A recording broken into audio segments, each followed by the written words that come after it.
Welcome, Commissioner and team, to the Select Committee this afternoon.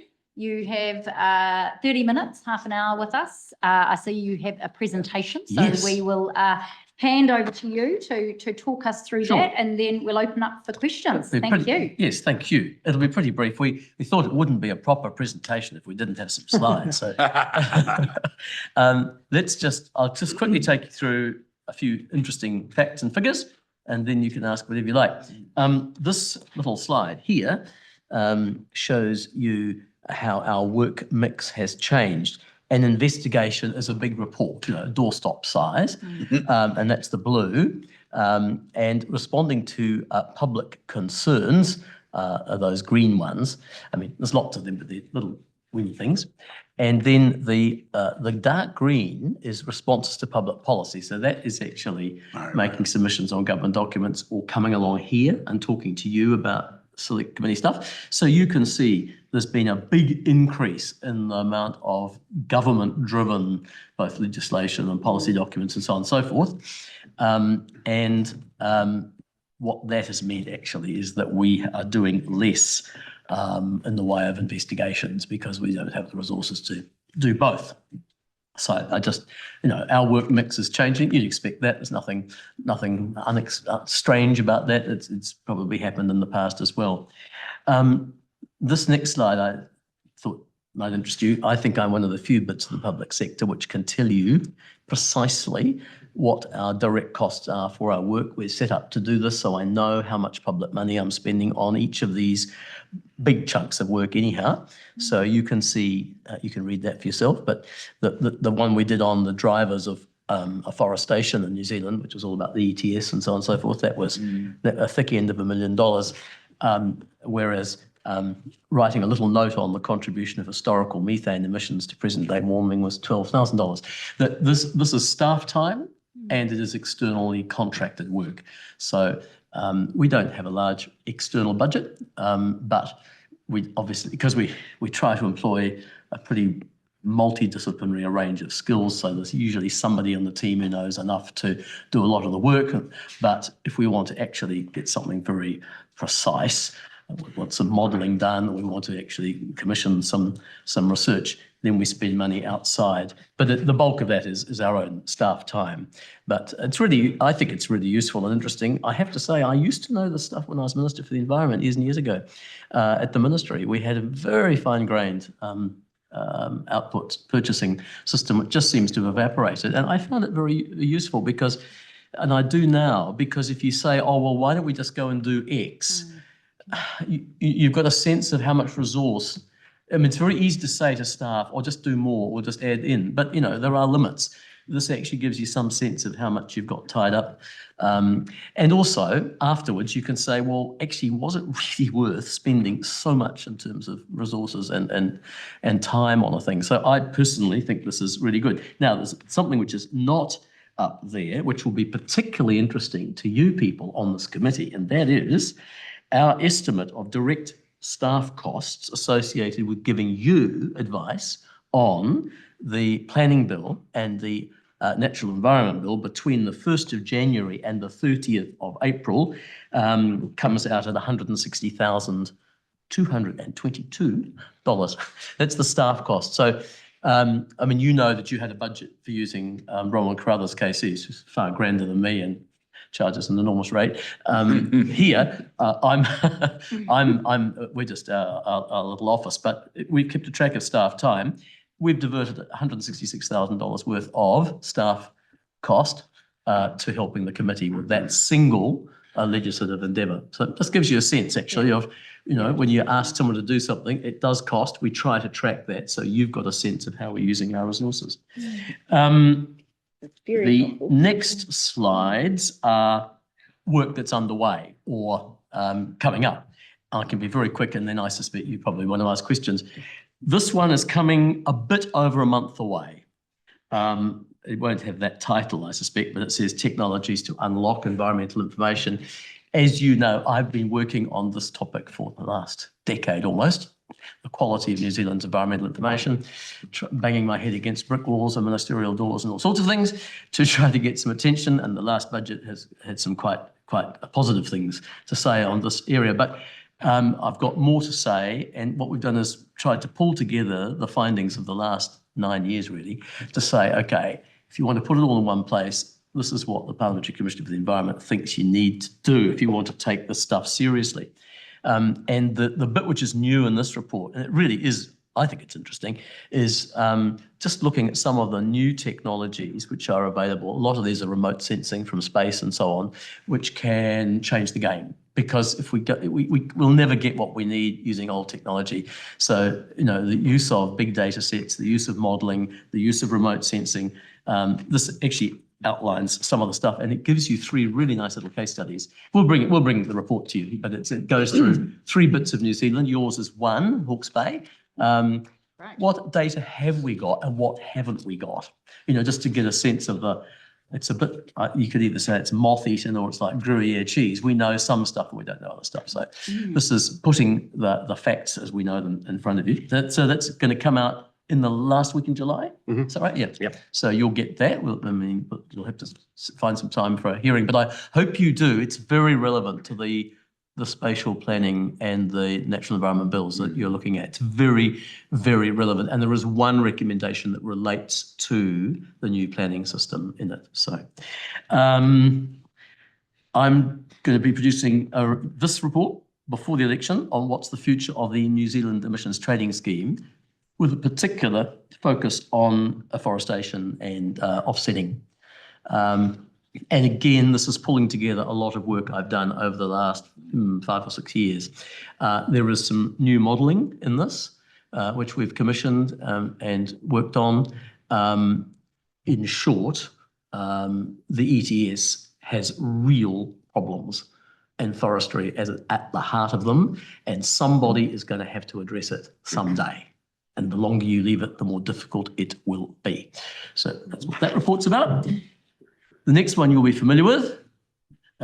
Each year after the budget, we then start pulling it all apart. Famous graph. Yes, the Famous. Sankey diagram. Very Yes, famous. yes. So you'll have this before your scrutiny.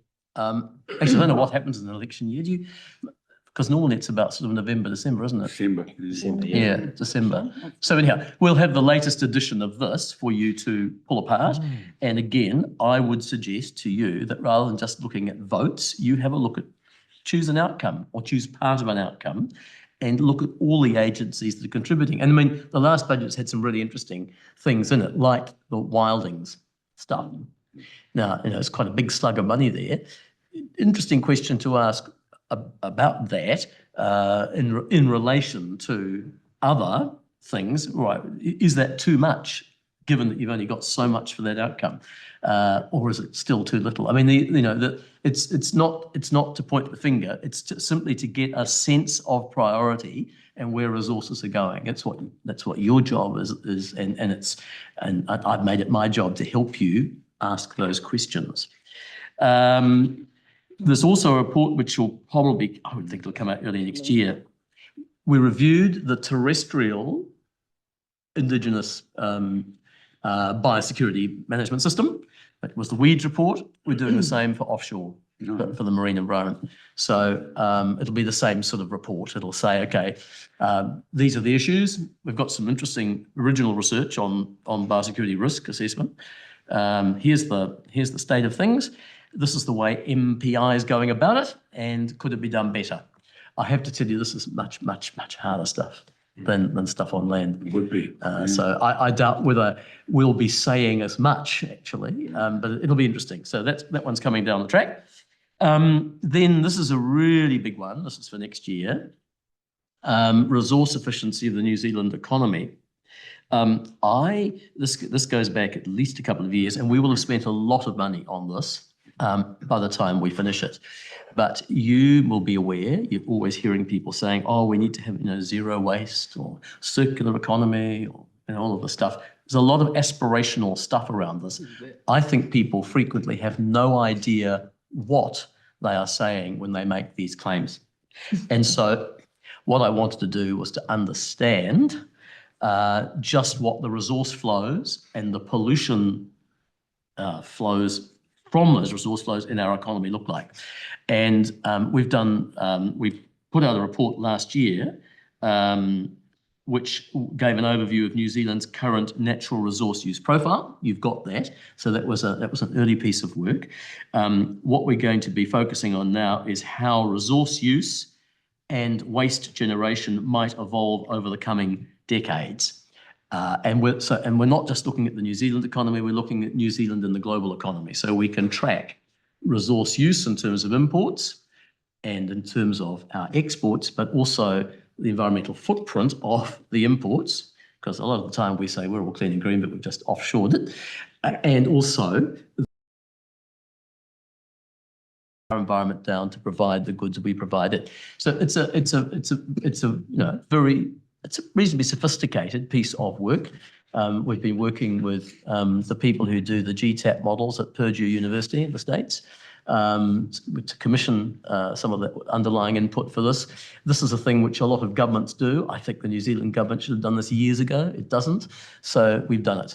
But it is, I think it will be as good as anything anyone's done in the world at a national level. And if you've got this information and you're prepared to then, we've done the methodology, so to speak. If you'd like to carry this forward, this should be a tool that MB or MCert or whatever it is, they should be actually doing this stuff. Because if you want to ask questions about resource flows in the New Zealand economy, this is absolutely vital information. And we have not had it up until now. So there we are. And it's useful not just for environmental stuff, but for supply chain and, So that's a question. How are you going to get proprietary information, like information held by private companies, to put into this? There are global input-output tables that you can't think that this stuff is accurate to a decimal point, but it does give you a pretty accurate overview of the flow of resources. So it's just going to be open source data. Yeah, absolutely. Yeah. And there's a ton of this stuff. Yeah. There's a ton of this stuff. It's just not being analysed in a way which can provide these sort of answers. But as Geoff says, when on the supply chain side, it's really interesting. I mean, we know where we get stuff from. We know who buys from us. What's the net? What's the overall picture?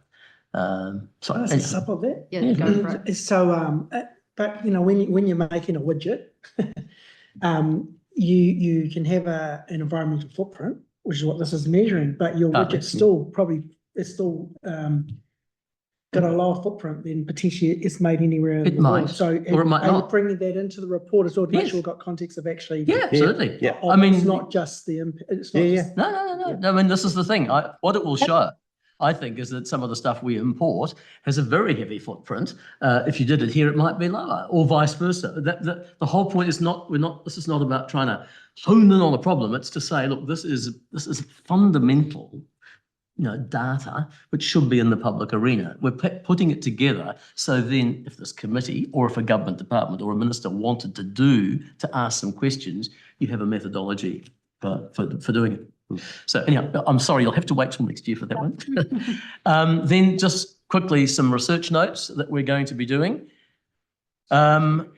Because mining is on the up in terms of fast track applications and so forth, we thought we'd just find out what we knew about what best practice looked like if you were going to be proposing to mine, and what sort of conditions would be placed on mine operators, particularly thinking of the long term after it's closed and all the rest of it. So we've commissioned some work, from some international work, to try to get a sense of that. And once we've finished peer reviewing that and digesting it, we'll make that available. So it's again, it's a bit of a resource which will be available to panels. It'll be available to the government.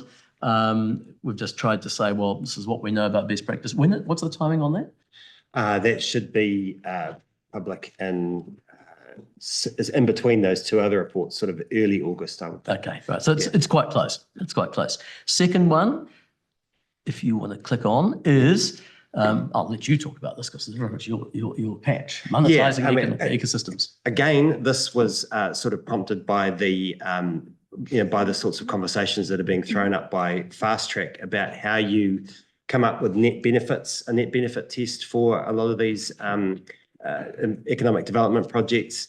And, there's a lot of discussion about how you factor in the value of the environment into those sorts of conversations. And so what we're doing is updating the work. There's only really been one big study done on this in New Zealand. It was done in 2013, and it was very rudimentary at the time. And we are updating that for, for the latest thinking on this. It doesn't help you think about the value of very rare or endangered ecosystems, but it is a tool that can be used to think about the value of ecosystem services when you're trading them off for say mining or infrastructure projects writ large. And why did you choose that photo? And do you think there's a fast street mining project? Don't worry. No, I've got a bit of a penchant for botanical gardens. All right. So. The member for Dunedin was concerned. Yes, don't really think of that. Then you may recall before the last election, there were all sorts of claims being made about the oil and gas ban, and I just produced a little note saying, well, will the sky fall in economically, and will the sky fall in, will this make the planet safe environmentally? Because I really thought it was a very uninformed sort of debate. And so we came up with a note which said, well, actually, look, it's really not such a big deal economically. And by the way, environmentally, it isn't a particularly big deal either. The government no doubt has its reasons for doing that. I'm looking at doing just an update to put some of the facts on the table in the hope that as you all have these debates, it will be a useful resource to you. It's not taking a policy position. It's just putting updating those facts and saying what we know about them. All right. And then finally here, and this I do hope the committee takes an interest in, the science reforms, as you know, have now sort of well advanced, and we've seen how much money's been given to each of the 4 pillars. And I've put everyone on notice that you can move the money around, that's fine. I will be tracking the extent to which public money is being taken away from the environment and put into other pillars. And I will be tracking the consequences, both for research output and for the human capital base. Because I really am concerned. I have to say, the environment, there is a reduction planned in environmental research because it's all being done off a zero baseline, which does surprise me. I'd have thought that if this is one area where really the country should be investing more, but my view is my view. But certainly the reduction in environment is not enormous, but when you are spending as little as we are, even small reductions can have a significant impact. Tracking that is not easy. And in fairness to the government's reallocation of resources, this high-tech pillar, which they're trying to, putting the lion's share of the reallocation to, some of that will probably be spent in technologies which are being used in the environment. And that's one of the things my report to you in a month's time is going to say, look, we really need to build our technical skill base on measuring stuff. So it's not a straightforward and easy thing, but I am working closely with MB, who've been very helpful, I have to say, in trying to track where money is currently being spent and where it'll be spent in the future. I can tell you now that the new system will, once it finally settles down, be better than where we were, because right now MB cannot tell you until after the event where quite a lot of the money gets spent. And in my view, that's not ideal. I think as a parliament, you should know where the priorities are and where the money is going in relatively real time. And it is possible to do that. And that's the best thing about the reform, which I think once it plays out, we'll have better information. If it shows there's a reduction in environmental research, I will be able to track that through that Sankey diagram to tell you which bits of environmental research are most affected. Because it could be that, there's increases in some areas, but there's reductions in others. So it's just a piece of accounting tracking. This is the committee which should take an interest in that. And I think that is it.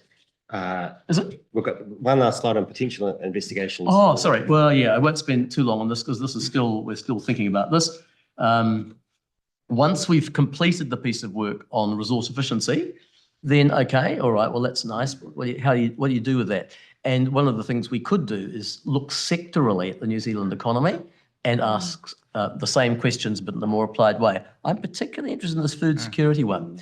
I wouldn't have thought this was an issue for a country like New Zealand, but you talk to, as I did, some of the Arable people in Canterbury, and the fact that you've got some imported commodities, effectively putting them out of business. Now, fine, it's the cheapest if it comes from Oz, except when the supply chains get disrupted and suddenly you can't put that back together because you've lost the skills, you've lost the IP in some cases. So there's interesting issues right through the economy. I'm thinking about food security as one. And the other one is you'd be aware that DOC has got this BioInvest tool to try to decide, which moth you save next, sort of thing. And it's quite a sophisticated piece of work. I really want to review that and ask what are the sort of trade-offs we're making. Are we going to do we know enough to even know whether we're meeting conservation goals? How would we actually go about that? So that we haven't done any detailed thinking about either of those, but those are the next big investigations. I hope we can get off the block next year. So there we are. That's what we're doing. That's how we're spending your $4 million. And it is the smallest, I think it's just about the smallest appropriation in the books. So we're very careful with it. You certainly do a lot with it. But hey, thank you very much, Simon. Appreciate that presentation. Look, we'll open up to questions now. And Celia has had her hand up online for quite some time. So we will go to Celia first. I should have introduced Helen, by the way, who's Hi, Chief Helen. Ops Officer. And I think you know Geoff, who's my Chief Policy guy. Brilliant. Celia. Thank you, and Kia. One of my questions about whether you'd be looking at BioInvest, you beautifully answered in the last slide, so that's great. I did have a couple of questions about the enviro spend, and then one question about your targets. So with the environment spend, and I've probably asked you this before, is there any work going on seeing how much councils put in as well as government agencies, or do you feel that that is outside your remit? We are actually doing a pilot, which will be in this year's estimate of environmental expenditure, which looks at exactly that issue. It's not all beer and skittles, frankly. It's not easy to do, but we have. We have given it a crack for a few councils for 1 year, and so you'll see the results of that. I think the key issue going forward, is around, the council reform process. Yeah. That's really why we didn't continue the work any further, because they're just up to their ears. This is regional councils we're working with, okay, because they are the main spenders on the environment as distinct from other types of planning. So they're the ones that we need to talk to. Well, I have to say that you might revise that when you think about predator-free Wellington. It's certainly the city council that's an equal player, but there we are. A minor detail in the scheme of things. My question, if the chair will allow me to ask one, and then I'll shut up, is the targets you've got about the number of recommendations that are adopted. Now, unless you're going to provide a whole lot of really wishy-washy targets, which I hope you don't do, that is really fairly much out of your control. And yes. I don't know that it's quite interesting in my view. It shows which governments are taking any notice and which aren't, but I'm not sure that's your job to. We don't have control. No, and we've talked about this every year. We do this because the audit office says we have to, basically. Well, let's try not doing it. No. No. I'm not. We have a very good relationship with the audit officers. It's fine. It's fine to. I think we should track. I think we really should track the extent to which our recommendations are picked up. Okay. But it's not within our hands, as you say. And the other thing is that recommendations might not be picked up in year 1 or year 2 or even in year 3. But over time, the ideas are socialised and it's a resource which gets drawn on. So, I mean, we do actually have a reasonable hit rate. I mean, the money that the government is spending in this year's budget, adding to the information base, is not unrelated to the fact that I have been hammering this point for the last 6 or 7 years. You know, so eventually things do find their way into the system. So, but equally, I think you're right, Celia. It would be just crazy if I came up with recommendations to try to hit some target. It could be a sign that I'm really on the money. Only 10% were picked up because, in fact, they are so difficult. People are having a lot of trouble digesting them. Thank you very much. And thank you for focusing on the big issues. And a very cheeky last question. You should be leading MCERT and then we'll all be happy. Oh, I see. Oh, thank you. I'm not sure that appeals. Rachel had a supplementary. Yeah, still on this proportion of your recommendations that are adopted. How do you track things like the data one that you just said? Because you have been, I think you said banging on. Yeah. And I'm not going to disagree with that turn of phrase at all. How do you track those things that you've been saying repetitively? Yeah. But also, how do you track the things that you might have done a report about some years ago that is... You need to come over and see Sean's spreadsheet, Oh, right. which is Okay, so meticulous. Yeah. We have somebody called Sean. Sean, I'm sure. I think Sean might have been born in the PCE's office. It goes back his institutional memory exceeds anything else in the public sector in the space. Literally, I mean, he goes back a very long way. He goes back 3 commissioners. Yeah. And he honestly has all of those recommendations and he tracks them.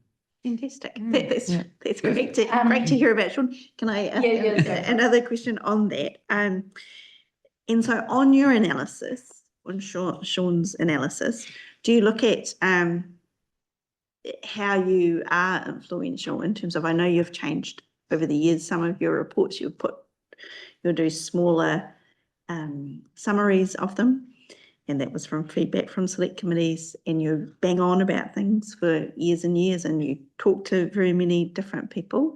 Are there other ways you think, or is there a best way to try and get things into our political heads, to ask the right questions in opposition and to make the right budget choices and other things in government? This is, we're outside my, really outside my role. I mean, my role's set in an act, as you know. By the way, I just read the report of the Officers of Parliament, a select committee on Officers of Parliament from 1988. And it's included names like the Honourable Ruth Richardson and Mr. Murray McCully and the Honourable Trevor de Cleen. And the chair was not Bill Sutton, the other Sutton from your side. But they all said... Jim Sutton, that's right, from Oamaru. Yep. Yes, that's right. And it's a very interesting report because they were asked, why should we have Officers of Parliament? How should we set them up? And they said everyone agreed, all 6 members, both sides of the House, all 6 members said it was to hold the executive to account because that was Parliament's responsibility. So to some extent, I know, leave aside what the Environment Act says, I strongly agree with that. I think that this office, and in a different way, the other two officers of Parliament, are here to help Parliament hold the executive to account, because in our system, the executive's got all the keys and just about all the power. So if you want to have a high quality discussion about what's being proposed, this is a safe, reliable source of information that you can look to. And that's that. So, you know, how you ask, what's a better way? I'm sorry, you've got, I mean, if you're unhappy, you say, couldn't make sense of that. Unhappy. I'm just wondering. But if your view is you're not doing it the most useful way, you need to say so. Otherwise, I would strongly recommend you read what we do, come and talk to us and make use of it. Can I just add? Which I do.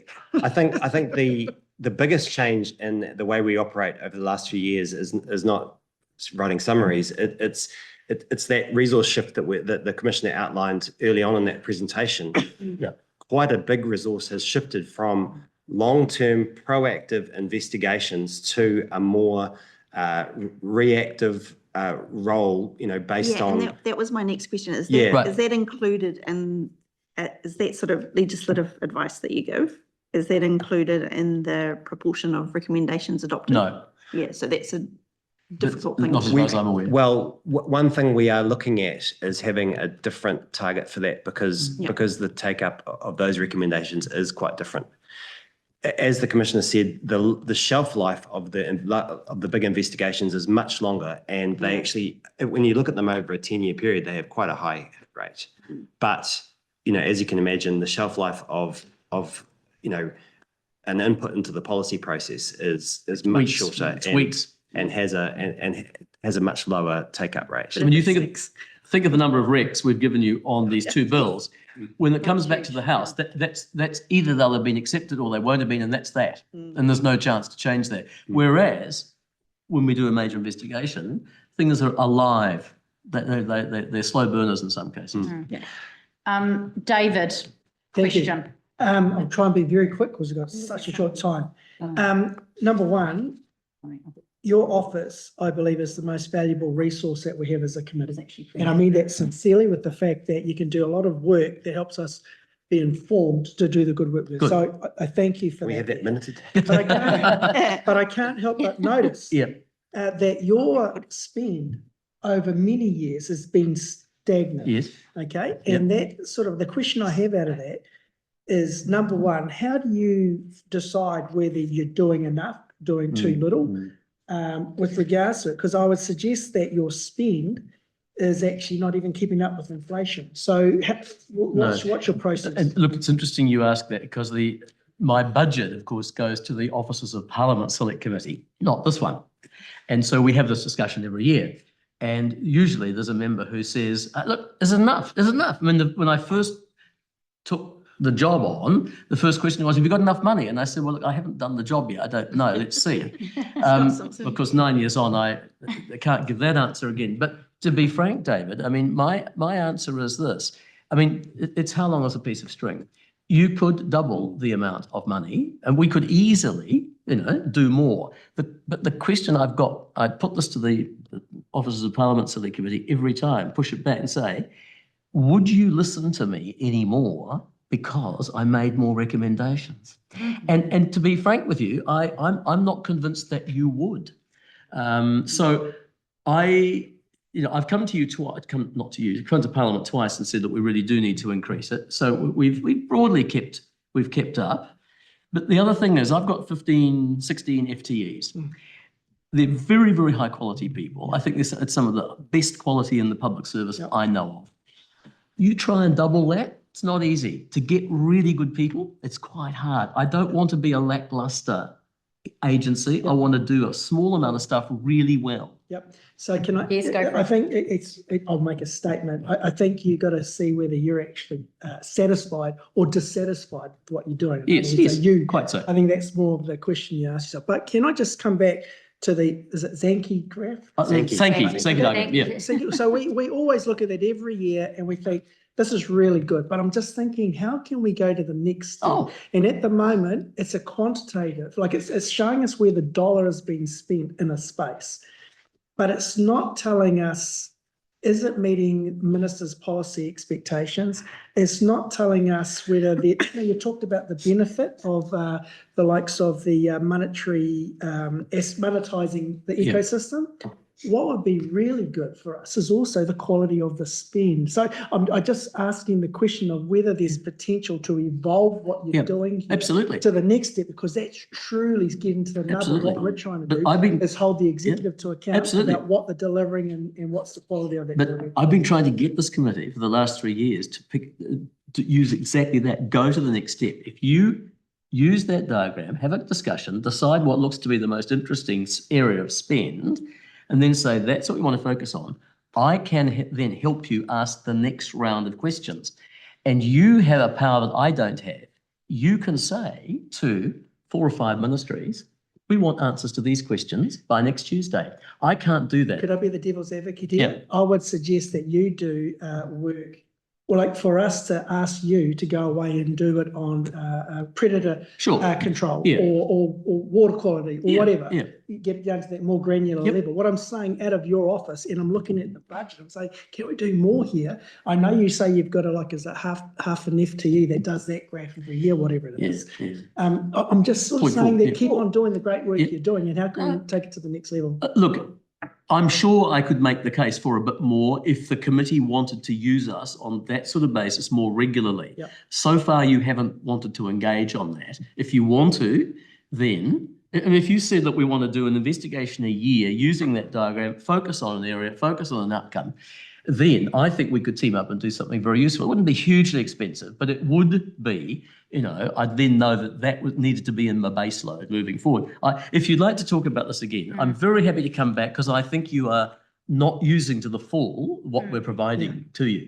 No, and we are going to have to wrap it up there. But I would say, I mean, of course, we are very interested in this area, but of course, we've had huge work on this committee with the RMA reform that your office has equally been as busy with and involved with us on.